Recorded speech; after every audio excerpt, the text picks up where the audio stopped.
5000 साल पहले भी जाओगे आप तो एक आदमी अपने जीवन में किसी के भरोसे नहीं था। सुबह निकलता था और शाम तक व्यवस्था करके लाता था खुद के बल पर, खुद के पुरुषार्थ पे। चाहे वो शिकार करके लाए, चाहे कुछ पैदा करके लाए, वो अपने बच्चों का पेट पालता था। एंटरप्रेन्योरशिप वो थोड़ा विकसित हुआ तो उसने किसान की खेती करके अपना जीवन चलाया। तब भी वो एंटरप्रेन्योर था। वो तब भी कहता था मुझे किसी से ना कंपनसेशन चाहिए, ना मुझे किसी से मुआवजा चाहिए, ना मुझे किसी से सब्सिडी चाहिए। हे प्रभु, तेरा और मेरा भाग्य का कनेक्शन है, मैं मेहनत करता हूँ तुझे। तो भाग्य पे चलता था, तब भी एंटरप्रेन्योरशिप थी।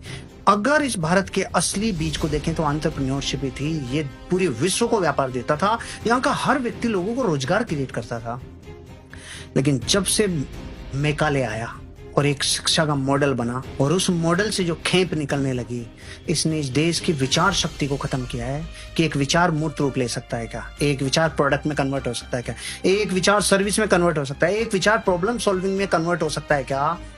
उस बीज को खत्म किया है इस शिक्षा के इस मॉडल ने। नहीं, जब तक गुरुकुल थे, जब तक वो व्यवस्थाएं थी, तब तक एंटरप्रेन्योरशिप ही थी। वो बीज खत्म किया। अब आज बहुत सारे लोग, आप जैसे लोग, हम जैसे लोग ये कोशिश कर रहे हैं, तुम्हारे भीतर जो ओरिजिन है, जो ओरिजिनल डीएनए भारत का, वो रोजगार देने वाला है, वो दुनिया को दिखाने वाला है, वो देने वाला है। लेकिन ये जो इतने वर्षों में जो खेप तैयार हो गई, इसको ताकत लगानी होगी अपने को मिलकर कि विचार को मूर्त रूप में लाओ। उस मूर्त रूप को लाके रिफाइन करो, फिर उसे बड़े रिसोर्सेज में कन्वर्ट करो। ये ताकत अपने को लगानी होगी। मेरा ये विचार है, मैं इस पे अपनी जितनी बुद्धि और प्रज्ञा उतना कोशिश करता हूँ। इतना ज्यादा बहुत डीपली नहीं जानता हूँ जितना आप स्टडी करते हैं, लेकिन फिर भी मेरे भीतर एक प्यास रहती है। भीतर विचार पैदा करो। केवल सैलरी को अगर जीवन बना लिया तो इतना जहर बनेगी कि आपके जीवन की उस विचार की क्षमता को ही खत्म कर देगी। आजीविका चलाने के लिए सैलरी जरूरी है, ओके, लेकिन उस विचार शक्ति को जो प्रोडक्ट बन सकती है, जो सर्विस बन सकती है, जो दुनिया की ज्वलंत प्रॉब्लम को सॉल्व कर सकती है, वो मानव आपके भीतर है। उसे मत मारो भाई, उसे निकालो, उसे कुछ करो। वो एक बिजनेस मॉडल बनेगा। आज कितनी दुनिया ने देखा है, पिछले 5 साल में कितने हुनर बाहर आए। हर हुनर ने एक व्यापार का मॉडल बनाया, हर हुनर ने लोगों को कुछ दिया। ऐसा हर व्यक्ति के भीतर बीज है। उसे हवा देने की जरूरत है, उसे पनपाने की जरूरत है। वो बड़ा व्यापार बन सकता है, वो बहुत बड़ा धंधा बन सकता है, वो लाखों लोगों को कुछ बड़ा दे सकता है। मैंने विकास दिव्य कीर्ति जी का एक वीडियो सुना। वो कह रहे हैं जब मैंने अपना जॉब किया तो मेरा आजीविका चला रहा था। मैंने सोचा मैं अपना काम शुरू करता हूँ। 3 लोग मेरे साथ आए। आज 1800 लोगों का परिवार मेरे साथ है।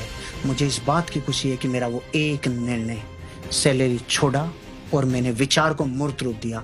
आज 1800 परिवार उस निर्णय की वजह से जीवन को ग्रो कर रहे हैं। अरे रे, मेरा दिल पसीज गया। मैंने कहा, एक तो होता है कोई घटना घट जाना, एक होता है उसे इस तरीके से बताना जो कलेजे में जाए।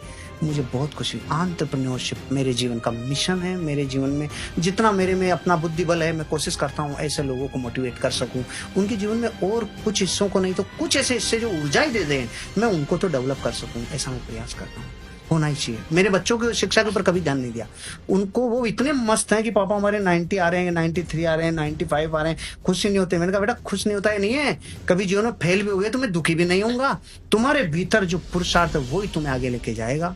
जब हमने समेत शिखर जी को तीर्थ क्षेत्र घोषित किया था, हमारा जेएनयू का पवित्र तीर्थ क्षेत्र है, उस वक्त एक वीडियो बनाया था। तब मैंने कहा था साहब, ये लोग 1 करोड़ हैं, लेकिन 20 करोड़ लोग इनकी वजह से रोजगार में कहीं ना कहीं संबंध रखते हैं। कुछ तो दम है। किस बल पे? ये एंटरप्रेन्योरशिप का बीज है उस वक्त। ये सब में होना चाहिए और है सर, लेकिन वो सिस्टमेटिकली मरा है। वो सिस्टमेटिकली उसे सुषुप्त अवस्था में भेजा गया है। उसमें शिक्षा का बहुत बड़ा रोल है।